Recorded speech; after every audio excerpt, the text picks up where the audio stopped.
So this is a drum brake assembly. They refer to this as a leading trailing type drum brake system. We have a wheel cylinder up at the top, and this wheel cylinder will push these brake shoes up against a drum.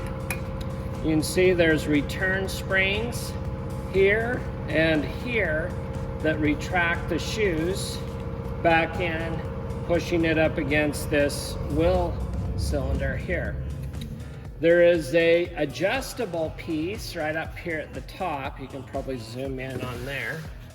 So there's an adjustable piece that if we need to expand the diameter of the shoes where they contact the drum, whenever we replace the drum, resurface the drum, or replace the shoes, we want to have a proper clearance.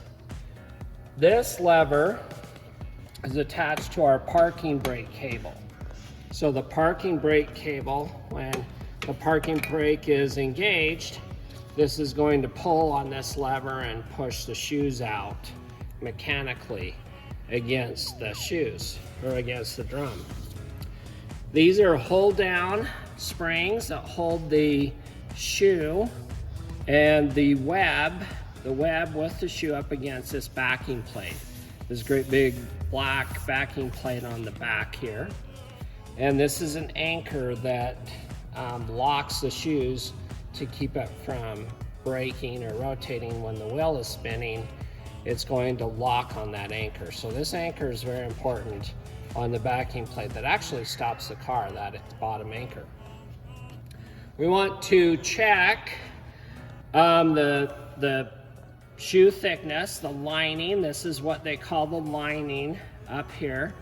We want to check the thickness. We can use a tread depth gauge. We just simply put the tread depth gauge in between the web, that metal piece, and the pad, and we just push down on this, and then we can read how thick the shoe is, the linings of the shoe. And anything above 2/32 of an inch or above is going to pass safety inspection. So we just want to visually inspect this on this gauge. With it being green, that's good. Yellow, they recommend replacement, and of course red, now we're in the 2/32 range, we're going to have to replace. So this is used for tires. It's also used for brake shoe lining thickness and pad thickness. So these would pass safety, and we want to visually inspect the shoes to make sure they're not cracked, make sure that they're wearing evenly, and they're nice and thick for safety purposes. We don't want any oil. If this is rear wheel drive, if there's a axle seal and axle oil leaks on this, this can create a problem.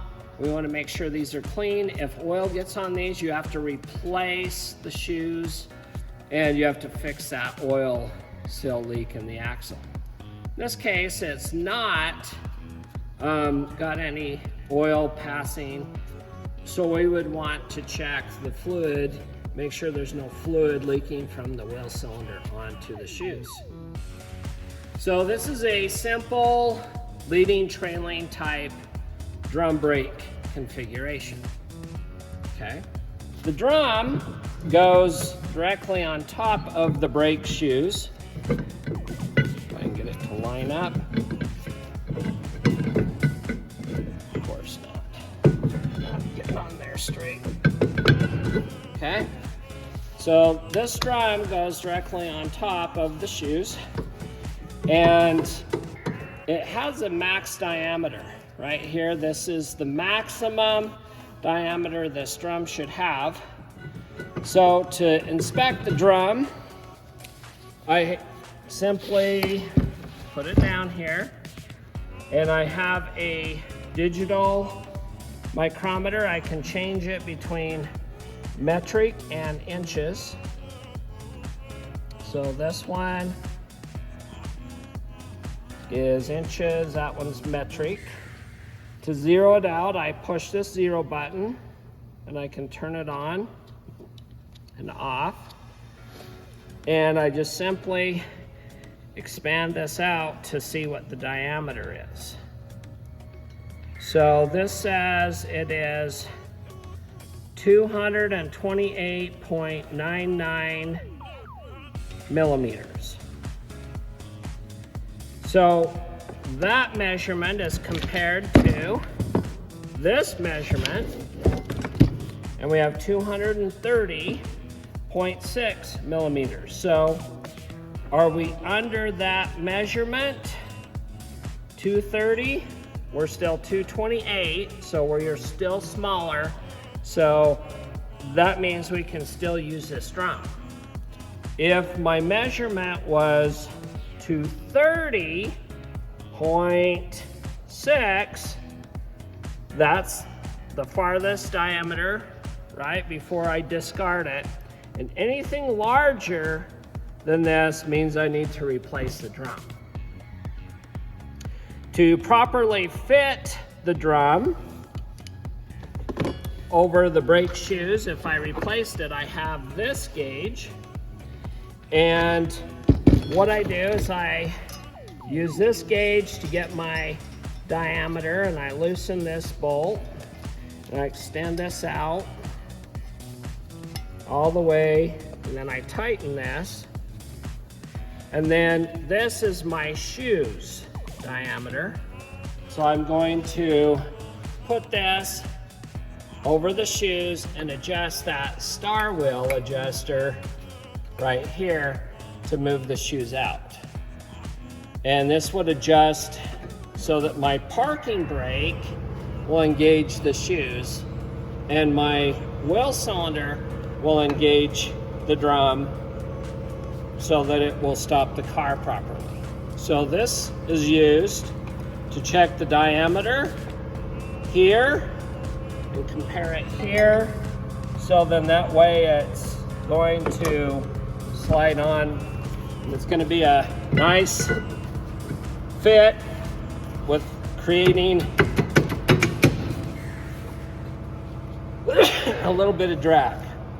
So you can kind of hear that slight drag. That's what I want.